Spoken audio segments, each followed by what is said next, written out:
Les écrans statiques du poste de vigie reflétaient un visage que Kael ne reconnaissait plus, celui du fantôme qui avait survécu. Le grésillement des haut-parleurs se figea, un silence brutal. Puis un chuchotement collectif, usé, se coula dans la pièce. Tempête latérale, port tribord, l'écho, ils étaient toujours là. Leur voix usée par le vide scandait les paramètres que mes yeux voyaient déjà défiler. Mes mains ne bougeaient pas, elles n'avaient plus le droit. Je n'étais qu'un captif derrière cette vitre, condamné à regarder le fleuve de misère que le charron transportait. Un gémissement métallique parcourut la coque. Les moussons ioniques griffaient l'épave volante, laissant des traînées violettes sur le pare-brise blindé. Chaque éclair éclairait les cicatrices sur mes tempes. Des fantômes dans la chair pour un fantôme dans l'âme. Pression en chute, section C12. Cette fois, c'était la voix de Rennes. Cassée. Je fermais les yeux. Je revoyais le tableau de contrôle se briser. Les cris se transformaient en silence. Mon choix. Toujours mon choix. Le pardon officiel de Rourke n'y changerait rien. Il restait ceci. Être un témoin. Voir sans pouvoir agir. La pire des peines. Un bip aigu, discordant, fendit le bourdonnement des systèmes. Mes paupières s'ouvrirent. Sur l'écran de navigation, un point rouge clignotait. Une signature de balise. En plein cœur du vortex énergétique le plus dense, là où les instruments du charron lui-même n'auraient dû capter que du chaos pur, leurs voix s'évanouirent. Seul le bip persista, régulier, implacable. Une anomalie dans la tempête. Une impossibilité. Alors qu'un éclair de la mousson illuminait son visage creux, un bip discordant retentit. Sur son écran de navigation, une balise clignotait au cœur même de la tempête la plus violente, là où rien ne pouvait survivre. Un signal fantôme, VOS. Ou un piège. Dans les deux cas, c'est pour vous. La voix du commandant Rourke était plus coupante que les vibrations du vaisseau. Il était là, dans l'ombre du poste de commandement. Son uniforme impeccable absorbait la lumière des écrans, sa cicatrice pâle comme une fissure dans son masque d'autorité. Il ne regardait pas la balise, il regardait moi. Le système de filtration du charron a intercepté l'émission. Une balise de détresse inversée.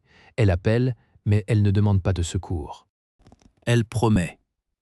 Ses mains, posées sur la console, ne bougeaient pas. Elle promet une technologie capable de stabiliser les moussons ioniques, de rendre ces routes navigables.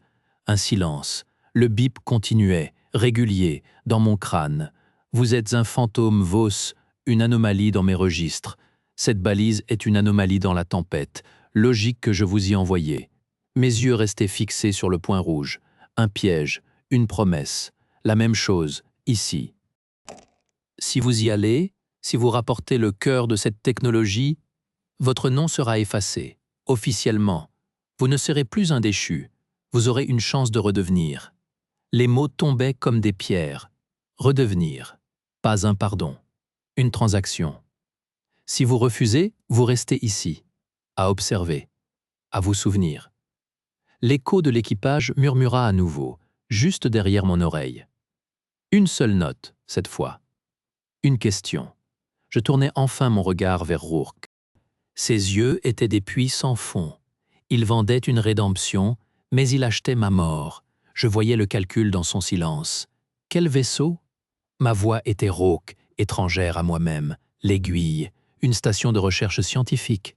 Son dernier signal connu précède la grande fracture. Elle est là, au cœur de la berceuse. Vous piloterez le vieux cargo de maintenance. Son système de navigation est rudimentaire. Rudimentaire. Une condamnation à mort polie. Je n'hésitais pas.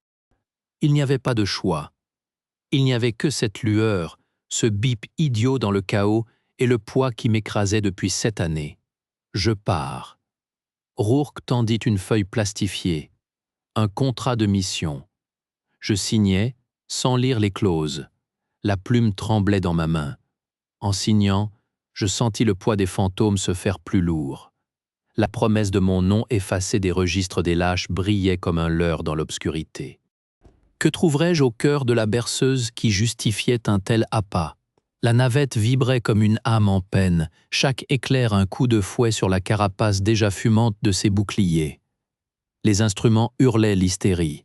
Des serpentins d'énergie violette léchaient le hublot, cherchant une faille. Mes mains, moites, serrait les commandes analogiques. Le cargo gémissait. Droite, Kael, vire à droite. La voix de Soran, mon copilote, c'était net. Je tournais la tête, rien. Seulement le reflet de mon propre visage, déformé par la peur, dans la vitre noircie. Un impact, l'habitacle tanga, un voyant passa au rouge vif. Le bouclier avant cédait. Tu nous as laissés ici, chuchota une autre voix féminine. L'ingénieur. Un parfum de lubrifiant chaud et d'ozone, exactement comme dans le cockpit du Séléné. Un souvenir, non, une présence. Je serrai les dents. Vous êtes mort. Et toi aussi, répondit le cœur. Les commandes répondaient avec une latence mortelle. La tempête n'était pas du chaos. Elle avait un rythme, une respiration. Elle testait les faiblesses. Je fermais les yeux une seconde, écoutais le grésillement des senseurs, le crépitement des arcs électriques sur la coque. Mon ancien instinct, ce fil ténu qui reliait mes nerfs à la machine, se réveilla dans une douleur aiguë aux tempes. Je poussais les manettes, non contre la tempête, mais avec elle. Un tangage calculé, une embardée qui épousa la courbe d'un éclair. Le cargo craqua, protesta, mais passa. La voix de Lyra grésilla dans l'écouteur, coupée par les parasites. À elle, intégrité, structure. Je tiens, grognai-je, pour moi ou pour elle. Je ne savais plus. Les fantômes se turent. Il ne resta que le hurlement du vent solaire et la danse désespérée de mes mains sur les commandes. Le cargo était une extension de ma propre douleur, chaque vibration une résonance de ma culpabilité. Je le forçais, mètre par mètre, dans le ventre électrique de la tempête. Dans un dernier craquement de lumière violette, la tempête se déchira, et là, silencieuse et blessée, se découpant contre le noir de l'espace, apparut la silhouette déformée de la station L'Aiguille. L'écran principal de la salle de contrôle s'illumina, non pas des données de la balise, mais des schémas complexes d'un dispositif titanesque baptisé modulateur de champs magnéto-sismiques. Ce n'est pas une balise de détresse, soufflai-je. L'homme frêle en blouse usée tressaillit devant la console. Ses yeux agrandis par les verres épais papillotèrent vers moi. C'est un leurre, un silence qui appelle, mon silence. Il parlait vite, ses doigts osseux volant sur les commandes pour faire défiler les schémas, des coupes transversales de croûtes planétaires, des modèles de propagation de failles, une arme, pas pour stabiliser les moussons, pour les armer, pour déchirer des mondes. Rourke m'a financé, bafouilla le docteur Thorne. Son regard était celui d'un animal pris au piège de sa propre cage. Il voulait un vérin, pas une clé. J'ai piraté ma propre station, pour attirer quelqu'un, n'importe qui. Le poids dans ma poitrine se transforma en glace. La transaction, ma rédemption contre un cargo à sens unique. Les fantômes dans ma tête hurlèrent un avertissement que j'avais refusé d'entendre. Le panneau de communication crépita avant de s'éclairer d'une lumière verte. Une voix familière, nette, sans parasite, emplit la salle. Code de confirmation, docteur. Transmission des données du MCM. Puis procéder au protocole Alpha 0. Le sang se retira de mon visage. Rourke. Il était en ligne, il avait écouté. Thorne devint d'une pâleur de cendre. Il fixait le microphone comme une arme pointée. Le pilote, réussit-il à articuler. Le pilote a rempli son contrat, coupa la voix du commandant, aussi lisse et tranchante qu'un scalpel. Il vous a amené à la table des négociations. Maintenant, terminez la transaction. La voix de Rourke, nette et glaciale, brisa le silence qui suivit. Code d'autodestruction Alpha 0. Désolé, Kael. Certaines transactions sont à sens unique. Sur l'écran de navigation, une fenêtre de télémétrie externe s'ouvrit. Dans le noir, le charron, mon ancien tombeau flottant, orienta ses flancs. Des portes s'ouvrirent le long de sa coque. Des lumières d'armement passèrent du rouge à l'ambre. Sur l'écran, le charron arma ses lance-missiles. Les alarmes hurlantes de l'aiguille scandaient le compte à rebours de sa mort, mais dans le crépitement de la radio, la voix de Lyra était un fil ténu vers le monde des vivants. Kael, le charron vient d'armer ses batteries. Il nous verrouille. Qu'est-ce qu'il se passe? Mon regard était rivé à l'écran télémétrique. 15 minutes, le silence des fantômes en moi était devenu un vide parfait, un calme de mort. Je vis le tremblement dans les mains de Thorne, le désespoir qui plissait son regard derrière ses lunettes. Rourke, dis-je dans le micro, ma voix étrangement plate. La transaction est terminée. Le prix, c'était mon silence, pas le sien. Un rire sec, électronique, grésilla dans les haut-parleurs. Tu n'as rien à marchander, Voss. Tu es une épave. Lui, un traître. L'aiguille et son secret disparaissent dans 15 minutes. C'est propre. Thorne se tourna vers moi, ses yeux brillants d'une lueur soudaine, folle. Le modulateur, il peut émettre sur une bande large, saturer toutes les fréquences, une impulsion magnétique massive. Elle effacerait les systèmes du charron. Et elle pulvériserait la station, complétai-je, les pièces s'emboîtant dans ma tête glacée. Une impulsion assez forte pour griller les circuits du charron serait assez forte pour nous atomiser. Pas une arme, un cri d'adieu. Je posai la main sur le panneau de contrôle principal, mes doigts effleurant le sélecteur de cible du MCM. On ne va pas leur envoyer un message, Harris. On va leur offrir une preuve. Le cœur de l'aiguille vibrait comme un tambour de guerre, le MCM pompant toute l'énergie restante dans ses circuits surchauffés. L'écran principal affichait un compte à rebours. 01-47. La voix de Rourke résonna encore, un bourdonnement métallique dans le haut-parleur grillé. Vous mourrez pour rien. Le silence est la seule issue. Thorne fixait le sélecteur de cible sous ma main. Ses lunettes réfléchissaient la lueur rouge des alertes. Il a raison sur un point, Kael. L'impulsion saturera toute la bande. Elle effacera la station, elle nous effacera. Je sais, dis-je. Mes doigts étaient froids sur les commandes. Je ne ressentais rien. Pas de peur, pas de colère. Juste le vide limpide d'un calcul terminé. Mais cette impulsion voyagera à la vitesse de la lumière. Elle atteindra le charron bien avant l'onde de choc thermique. Elle grille ses systèmes de communication et de navigation. Il deviendra sourd, aveugle et dérivant.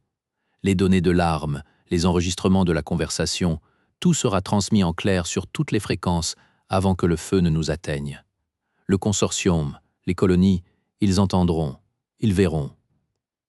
Thorne hocha lentement la tête. Un sourire triste fendit ses lèvres desséchées. Un cri d'adieu qui porte la vérité. Je tournai le sélecteur, la cible, l'épicentre de la berceuse, la tempête elle-même. Le MCM n'était pas une arme de destruction, c'était un diapason. Frapper la bonne fréquence, c'était risquer de tout calmer ou de tout amplifier. La théorie de Thorne. Un pari. Lyra, je parlais dans le micro, ma voix étrangement plate. Tu captes ça? Un grésillement, puis sa voix, tendue à se rompre. Kael, qu'est-ce que vous faites? Les systèmes surchauffent ici. Tout le tableau est en train de... Dans 30 secondes, tu vas recevoir un flash sur toutes les bandes. Un paquet de données. Tu le répètes, sur toutes les fréquences. Tu cries jusqu'à ce qu'on t'entende. Un silence, puis compris. Rourke avait dû entendre. Sa voix éclata, une dernière fois. « Voss, arrêtez ce... » Je coupai le canal. Le silence qui suivit fut plus lourd que la tempête. 015. Je regardai Thorne. « Vous pouvez partir. » Les capsules sont de l'autre côté du couloir. Il secoua la tête, se calant contre une console. Je suis fatigué de courir, et je dois régler la résonance. Seul je peux le faire. Ses doigts volaient sur un clavier auxiliaire, ajustant des paramètres que je ne comprenais pas. 005. Je posai ma main sur le levier d'activation. Le métal était brûlant. 0001. L'écho de l'équipage ne dit rien. Il n'était plus là. Il n'y avait plus que le bourdonnement du MCM atteignant son paroxysme, un son si profond qu'il faisait vibrer mes os. 000, j'abaissai le levier. La lumière vint d'abord, une décharge blanche, pure, qui jaillit de l'aiguille comme une épine dorsale de foudre inversée, frappant le cœur tourbillonnant de la berceuse. Il n'y eut pas de bruit. Le son fut avalé par le vide, remplacé par une pression immense qui écrasa ma poitrine. Je vis Thorne fermer les yeux, sa blouse claquant dans un vent qui n'existait pas. Puis, le chaos se figea. Les nuages ioniques, un instant plus tais qu'une marée, se dissolvèrent en une aurore boréale silencieuse. Les éclairs s'éteignirent. La berceuse, pour la première fois depuis des décennies, devint calme. Une accalmie parfaite, étendue sur des milliers de kilomètres. L'aiguille se désintégra dans le silence. La structure se désagrégea, non en explosion, mais en une poussière fine et brillante, emportée par les derniers souffles du champ magnétique qu'elle venait d'apaiser. Je ne sentis pas la chaleur, je ne sentis rien. Juste une traction brutale et le métal froid d'une capsule de sauvetage qui se refermait autour de moi. La capsule fut projetée dans le vide, tournoyant dans le silence nouveau. À travers le hublot, je vis le charron, mon ancienne prison. Ses lumières s'éteignirent une à une, ses propulseurs moururent. L'impulsion l'avait frappé de plein fouet, le laissant immobile, une épave silencieuse dérivant dans l'accalmie qu'elle avait cherché à empêcher. Il ne tira pas, il ne pouvait plus. Je perdis connaissance. Je me réveillais dans la pénombre d'une infirmerie, l'odeur de l'antiseptique brûlant mes narines. Ma poitrine était bandée, chaque respiration un rappel douloureux de la pression qui avait failli m'écraser. Une silhouette se découpa contre la lumière filtrée. « Tu as dormi 3 jours !» La voix de Lyra, réelle. Pas un grésillement de radio. Je tournai la tête avec difficulté. Elle était assise sur une chaise métallique, des cernes sombres sous les yeux, mais un sourire fragile aux lèvres. L'impulsion, elle a fonctionné. Thorne, elle baissa les yeux. Aucun signal de sa capsule. Les scanners ont détecté une signature de désintégration au point zéro. Il est resté jusqu'au bout pour régler la résonance. Sans lui, l'impulsion aurait pu amplifier la tempête au lieu de la calmer. Je fermai les yeux. Le sacrifice d'Aris n'était pas abstrait. Il était précis, technique, délibéré. Sa mort avait donné un sens à la mienne. Et le charron, dérivant, complètement grillé. L'équipage a été évacué par des navires du consortium venus enquêter après la transmission. Elle se leva, s'approcha du lit. Kael, ils ont tout entendu. La conversation avec Rourke, les schémas de l'arme, ses aveux. La transmission a saturé les réseaux pendant 6 heures. Impossible à étouffer. Rourke, arrêté à son arrivée au port d'Anchor Prime. Des agents du consortium l'attendaient. Il a tenté de plaider l'opération secrète, mais avec les enregistrements. Elle secoua la tête. Son procès commence dans 2 semaines. Le consortium est en crise. Les colonies exigent des comptes. Je regardais le plafond. Les fantômes étaient silencieux. Pour la première fois, leur silence ne ressemblait pas à un vide, mais à un apaisement. J'avais été leur voix, j'avais crié leur vérité. Et moi? Lyra prit ma main. Officiellement, Kael Voss est mort dans l'explosion de l'aiguille, en héros ayant découvert et neutralisé une arme illégale. Le docteur Aris Thorne est reconnu à titre posthume pour ses découvertes sur la modulation des champs magnétosismiques. Ces recherches seront utilisées pour stabiliser les routes, pas pour les armer. Et officieusement, tu es en convalescence. Et après, elle serra ma main. Après, tu auras le choix, un nouveau nom, une nouvelle vie. Loin d'ici, je tournai ma main dans la sienne, sentant la chaleur de sa peau, la solidité de ses doigts. C'était réel. Ce n'était pas un fantôme. Je ne veux pas fuir, dis-je doucement, je veux témoigner, au procès de Rourke. Je veux regarder ses yeux quand ils prononceront la sentence. Lyra hocha la tête, comprenant. Ce n'était pas de la vengeance, c'était la clôture, le témoignage final. 2 semaines plus tard, je me tenais derrière la vitre blindée du tribunal orbital. Rourke était assis, raide dans son uniforme, mais la cicatrice sur sa joue semblait plus profonde, son masque d'autorité fissuré. Quand nos regards se croisèrent, je ne vis plus le commandant tout-puissant. Je vis un homme dont le calcul avait échoué, dont le silence avait été brisé. Je témoignais. Je décrivis la transaction, la balise mensongère, le piège de l'aiguille. Je parlais de Thorne, de son remords, de son sacrifice délibéré. Je ne mentionnais pas les fantômes. Ils n'étaient plus nécessaires. Quand la sentence fut prononcée, détention perpétuelle dans la colonie pénitentiaire de Tartarus, sans possibilité de communication, Rourke ne broncha pas. Mais quand on l'emmena, il tourna une dernière fois la tête vers moi. Dans ses yeux, je ne lus pas de haine. Je lus la reconnaissance de quelque chose qu'il n'avait jamais compris, que certains silences valaient la peine d'être brisés, même au prix de tout. Épilogue, 1 mois après le procès, je me tenais au viewport d'un petit transporteur civil, le Nouvel Horizon. Lyra était à mes côtés, son épaule effleurant la mienne. Devant nous, la berceuse n'était plus qu'une nébuleuse paisible, une tapisserie de couleurs subtiles sur le velours noir de l'espace. Les moussons ioniques avaient laissé place à des courants stables, des routes désormais ouvertes au commerce et non à la clandestinité. Le charron avait été localisé, remorqué jusqu'à une orbite de cimetière. Certains parlaient d'en faire un mémorial. D'autres voulaient le recycler. Pour moi, il était là où il devait être, silencieux, inoffensif, témoin d'une époque révolue.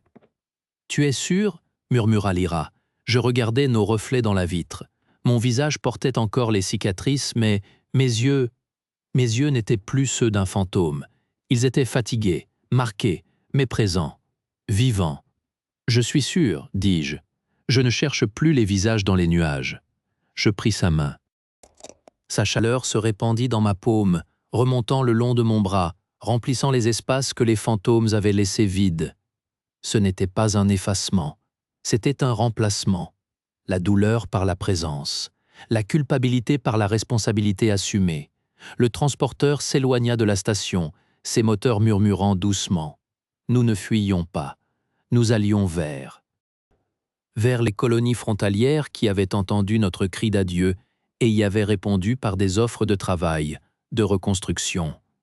Vers un avenir où je ne serais plus Kael Voss le déchu, ni Kael Voss le fantôme, mais simplement un homme qui avait payé sa dette et gagné son repos. Lyra posa sa tête sur mon épaule. Je sentis le poids chaleureux de sa confiance, de sa patience. Elle avait crié ma vérité au monde, et maintenant, elle murmurait ma paix à mon oreille. Je regardais une dernière fois la berceuse s'estomper dans le lointain, devenue une simple tache de couleur parmi des milliers d'étoiles. Les fantômes s'étaient tus. Le silence en moi n'était plus un vide, mais un calme peuplé, du souffle de Lyra à côté de moi, du bourdonnement des systèmes du vaisseau, de la vue d'un horizon droit et ouvert. J'étais rentré, et cette fois, je restais.